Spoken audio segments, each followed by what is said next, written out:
নতুন বছর শুরু হয়ে গেল আর সেই সঙ্গে শুরু হয়ে গেছে বাংলাদেশ ক্রিকেটের ব্যস্ত সময়সূচিও। 2026 সাল যেন টাইগারদের জন্য একের পর এক চ্যালেঞ্জের গল্প।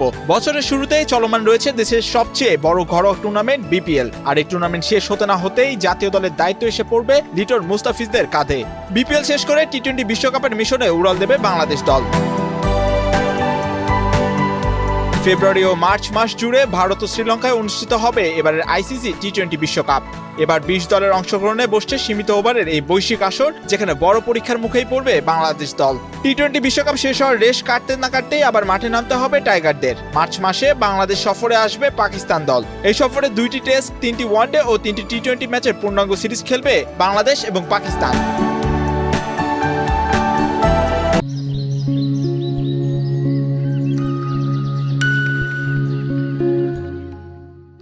পাকিস্তান সিরিজ শেষ হওয়ার পরপরই বাংলাদেশে পা রাখবে নিউজিল্যান্ড। এপ্রিলের শেষ দিকে কিউইদের বিপক্ষে 3 ওয়ানডে ও 3টি টি-20 সিরিজ খেলবে লাল সবুজের প্রতিনিধিরা। এরপর জুনের শুরুতে আরেকটি বড় চ্যালেঞ্জ, বাংলাদেশ সফরে আসবে টিম অস্ট্রেলিয়া। অজিদের বিপক্ষেও 3 ওয়ানডে ও 3 টি-20 সিরিজ খেলার কথা রয়েছে লাল সবুজের প্রতিনিধিদের। জুনের শেষ দিকে এই সিরিজ শেষ হলে ব্যস্ততা কমার সুযোগ নেই টাইগারদের, কারণ এরপরে এও সিরিজ জিম্বাবুয়ে সফরে যাবে বাংলাদেশ দল। সেখানে জিম্বাবুয়ের বিপক্ষে 2টি টেস্ট ও 5টি ওয়ানডে ম্যাচ খেলবে টাইগাররা।